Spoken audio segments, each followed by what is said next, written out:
What's going on, partners? Today we're going to be talking about Franky Carrillo, who we know from his involvement with the LA County Probation Oversight Commission. Now, before I continue, I want to say that I actually believe that Franky is innocent and he was wrongfully convicted.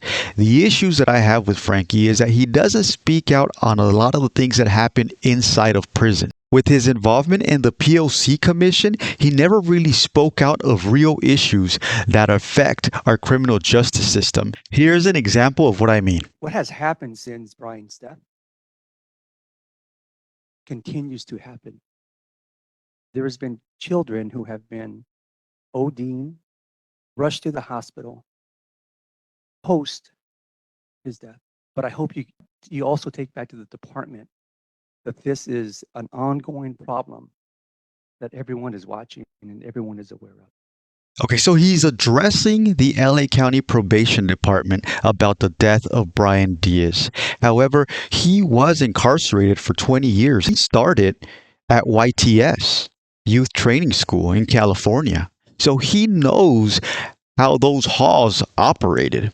Not only that, he spent 20 years in prison. And he had to fight his case, which tells me that at some point he was sent back to county. So he knows the politics that happen in prison. He knows how inmates bring drugs. He knows how inmates bring contraband, but he doesn't speak on it. Franky spent a lot of his time incarcerated in Folsom Prison. I want to give you an idea on how Folsom operates. This is a riot that happened in 2009. Franky was probably at Folsom during that time. Situation out there. And in local news, Folsom Prison is on lockdown this evening following a riot that sent 8 inmates to area hospitals. Yeah, we all know that prison is no stranger to this type of violence. Lonnie Wong is live at Folsom Prison this evening. And Lonnie, exactly what happened out there? Well, Jaime and Donna, the big fight occurred at one of the 2 main dining halls here at Folsom Prison. About 120 inmates were chowing down when suddenly all hell broke loose. Folsom is an active prison. This is another riot that occurred in 2011 with over 1,000 inmates involved. Just got an update now from the corrections officers. So what did they say? Well, they said there are 2,800 inmates here today at New Folsom Prison. 1,000 live in Facility C. That's the facility where the riot broke out yesterday.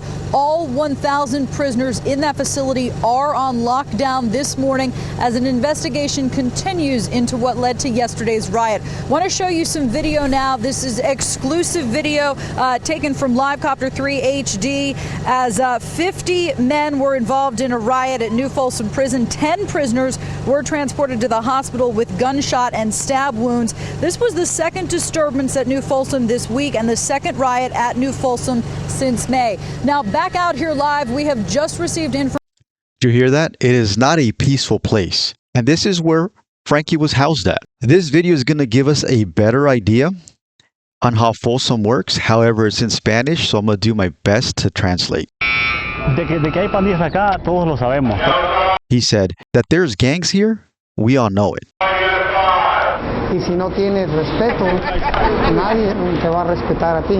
If you don't have respect, no one's going to respect you. Esta es la prisión de Folsom, una cárcel estatal en la que se encuentran encerrados cientos y cientos de criminales, muchos de ellos pandilleros. Llega un momento que por muy hombre que seas, por muy macho que seas, te quiebras. There comes a time, no matter how much of a man you think you are, you're going to break. Everyone is willing to die for whatever they believe in. And we're going to teach you here how to respect. Whoever doesn't know the rules, this looks like a regular yard where gang members take the sun for a few hours. In reality is that there are zones that inmates are not willing to cross. I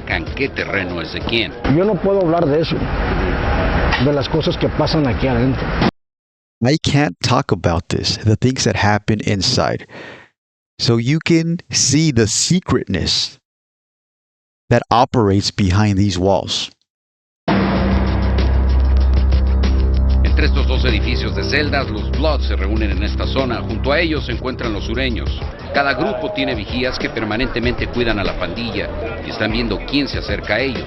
Pero cuando vienes acá automáticamente te ponen o como sureño o como mexicano. When you come here, you automatically get put as a southerner or a norteño. Como norteño. En esta parte del patio se reúnen los One thing that he said there that is important, automatically. You don't have an option. You're automatically going to be joining a prison gang. Now in California, gangs are separated by race. Crips, junto a ellos los asiáticos.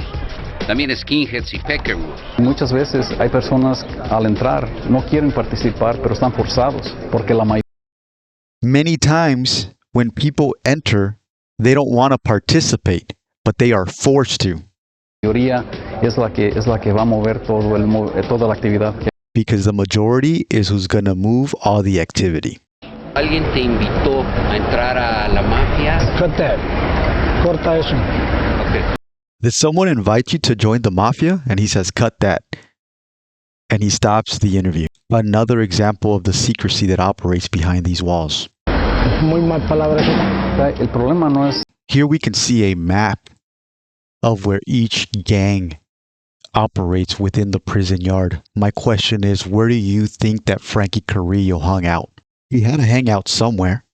So now that you have an idea of what Folsom looks like, let's take a look at Franky's discussions. While he was in the commission, he never really talked about the gangs within the halls. The 4 years that Franky spent in the Oversight Commission, he never talked about these gangs. He never talks about how the drugs come in. And during the 4 years that Franky spent in the Oversight Commission, he never talks about these gangs. He never talks about how the contraband comes in. If he was to give this vital information to the commissioners and to law enforcement, they could actually combat the overdoses and contrabands that are coming in. Listen to this. Yeah, there's a phone that's attached to a wall, so there's no wireless or internet or cell phones there. Well, there's some cell phones, but it's a different story. There are some cell phones, but that's a different story. Well, that's the story that you got to tell us, Franky. How do these cell phones come in? And what are these cell phones used for? To bring in drugs? To check paperwork? To victimize other inmates? But you don't talk about any of that. And now you're running for state assembly? Here, Franky's doing a long form interview, and it's over 45 minutes in, and he is very comfortable with the interviewer. Listen to the question. Well, but you also when you saw the transition of how jail became jail, bro. And I said to people too, like, what do you mean? I was like, in the early 90s, mid 90s, it wasn't so much jail. It was still, you had a lot of program, you had the TV, you're playing handball with the boys, you're playing spades, you're playing pinochle, you're doing the weights, you had the whole routine. And because I pulled up to YTS in January 97, bro, and I was like, what the fuck? Yeah. What is this place, bro? It's like, no weights, no movement, all locked down. It was like, damn, this is jail. Yeah, you know what? So the interviewer asked him a pretty straightforward question, trying to relate to him. And his question is geared more towards the dramatic change that happened in jails as they became more violent. And listen to Franky's response. And there's stories prior to my arrival, right? But I will say that there is something kind of I don't know. I don't want to make it over romanticize my time there, but it definitely was like a time warp. It felt like everyone was like in working out, doing 70s, 80s stuff. Like the cholo was there, the dude with the hairnet and. Just very stereotypical, even for a guy who's in the story, who's like, we're there, right?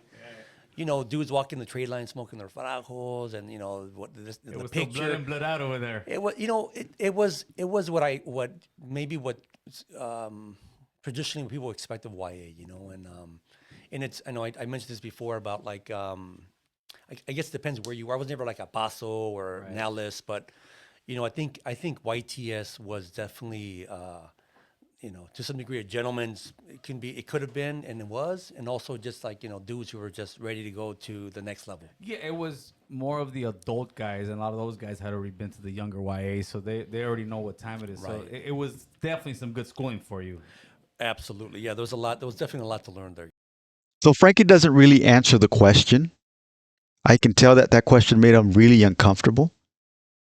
He waters it down, but he doesn't really say, yeah, I saw how jail became jail. I saw how gangs took over. I saw the politics that were being implemented. I saw how contraband came in. He doesn't talk about any of that. He made it about a style of the people who were there. And one thing that I want to point out is this gentleman said, you got a lot of education there. He is right, because criminals go to prison to get educated. Franky, for being born in Southern California, automatically had to run with the Sureños. The Sureños are operated and controlled under the Mexican mafia. Look at all these guys. These are all guys that Franky was potentially in contact with and is potentially still in contact with, inside or outside. So I tell you, who is he protecting? Is he protecting the citizens of LA County? Is he going to be protecting the rights of Californians in Sacramento? Or are these the guys that he's going to be protecting? His homies. Well, based on his performance and the dismantling of the LA probation and the death of Brian Diaz, the commission has also caused a public safety issue in LA County, resulting in the death of El Monte police officers, Sergeant Michael Paredes and Officer Joshua Santana. And now this cat's going to get a promotion. We're going to vote him in to state assembly? What are we doing? One thing that is left out throughout this whole documentary process is Franky's prison record. Was he involved in fights? Was he involved in riots? Did he get any discipline within his 20 years in custody? What kind of trouble did he get into? Now, I'm not the only one curious about it. In prison, there is something called checking the paperwork. And in this podcast here, if you go down to the comments, you got a homie who's asking about the paperwork too. It's not just suspicious to me. It's suspicious to the homie too. He wants to check paperwork. So that's what I'm asking for. Let me see the paperwork as well. I want to see everything that Franky was involved with during his time in prison. Now, going back to the documentary, and before I continue, remember, I believe that Franky is innocent. However, the Innocent Project has not been right all the time. We'll get a case where somebody says that they're innocent, and we have to stay pretty clinical about it and look to see what the evidence is, not just what the person says. And then if we find evidence that we believe demonstrates that the client is in fact innocent, we then litigate, and we don't stop litigating until we win. We don't stop litigating till we win. That is the actual strategy. They keep on litigating, wasting taxpayers' money till they win. I'm not saying that this applies to Franky's case, but it has applied to other cases where the Innocence Project has released inmates who have actually gone on and committed other crimes, including murder. At the end of the documentary, Franky opens up a little bit, and listen to what he had to say. I wonder, what would have happened if my incarceration wouldn't be part of my story. And many people, talk about, wow, you would have been dead, or you would have been a nobody. Why would people say that about Franky that knew him? You would have been dead. You would have been a nobody. Because he was probably running the streets. Because he was probably up to no good. And that is what people that knew him tell him. So what do you think his behavior was inside of prison? In the documentary, he explains that at a young age, he was pulled over by a cop while he was riding a bicycle, and he got gang carded. Why do you think he got gang carded? Connecting the dots? And lastly, Franky leaves us with this. Now that I'm home, I feel that I have an obligation to use my voice for good, to go to the Capitol and testify for bills that I support. If it's when I hear about someone who's innocent and I can go into a rally and speak on their behalf, I want to show up and be heard and to some degree speak for the people who don't have a voice the same way I didn't have a voice. You're right, Frankie. You do have an obligation to speak out. You have an obligation to speak out about the organized criminal organizations that are operating behind concrete walls. But you are not, because you were educated by these organizations. It is my belief that you are working for these organizations directly.